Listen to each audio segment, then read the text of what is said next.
only exception would be if you told me you were breaking the law, for example, earning money and not declaring it for tax. I'd then have to pass the information on under the Proceeds of Crime Act.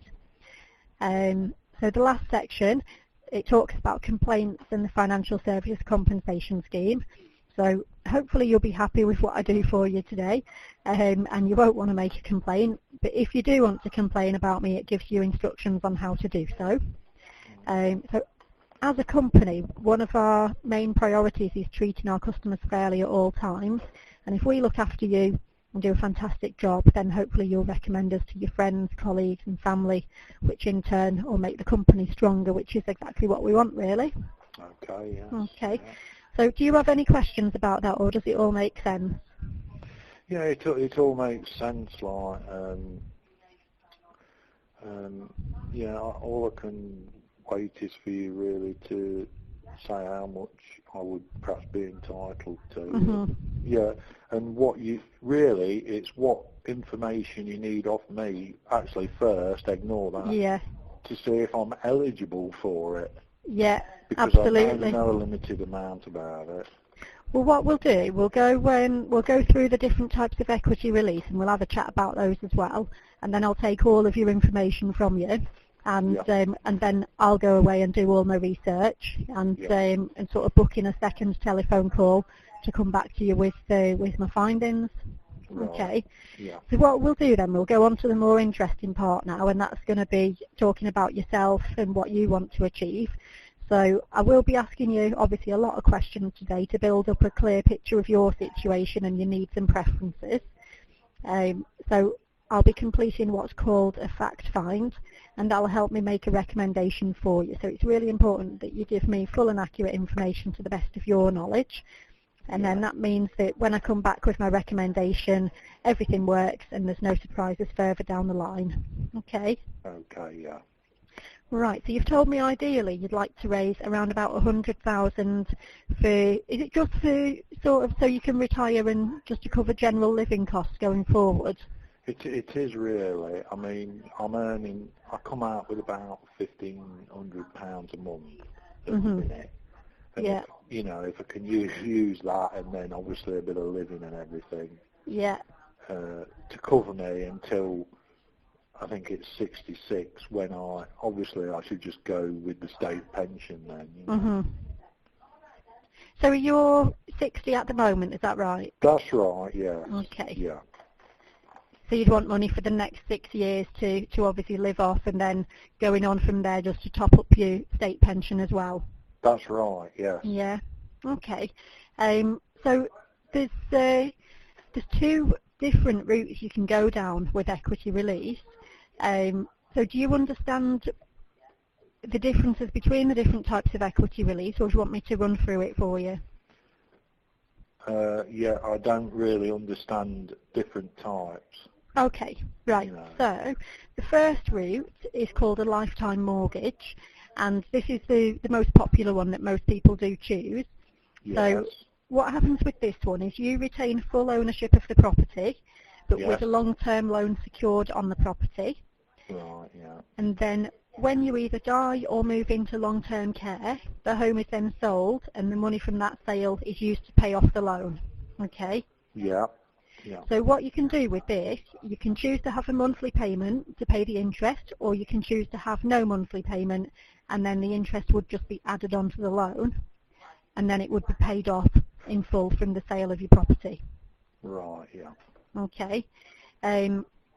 So they often have what's called a drawdown facility that enables you to take cash from the home in chunks as and when you need it.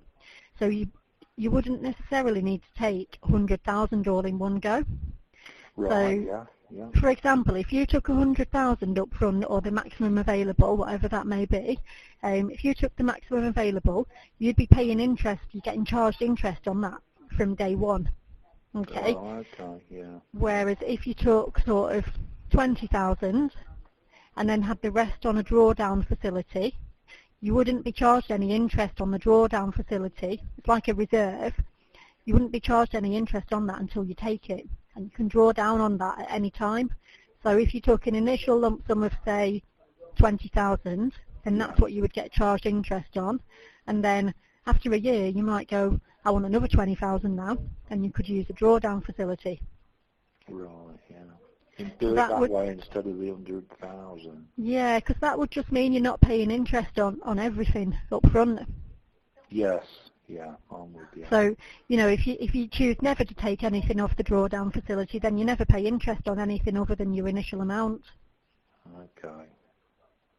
Yeah, obviously my idea was to take money, like, so as I haven't got to work. Mhm. I don't know how long 20,000 is going to last me. Yeah. I mean, you can draw down at any time. I only used the 20,000 as an example. Yeah. So how much do you think you would need? Would you be needing more than what you earn, or would you just want to still budget at that 1,500 a month? I think I'd probably keep it at 1,500 really. 1,500. So you could potentially make a drawdown every month of £1,500, or you could do. You'd have to take an initial lump sum first. Yeah. You know, you could just take 10,000-15,000 for your initial lump sum, and then every couple of months you could draw down 3,000. Okay. Once that initial lump sum runs out. So it just gives you the flexibility of you only getting charged interest on it when you actually take it. Yeah. I didn't realise you could do that. So. Yeah. So that when you mentioned about taking the large lump sum at the beginning to live off, I did sort of think that the drawdown facility might be better for you in terms of how much you'd end up paying in interest. I mean, I think the other possibility is if I had the 100,000.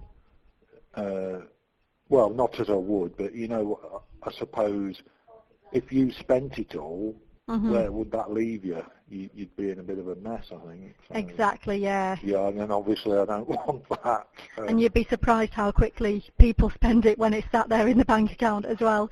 So, you know, it'd probably be a better budgeting tool as well to be drawing it down in smaller lump sums. Yeah, I agree with that. Yeah. I'd sooner do that, like £1,500 a month.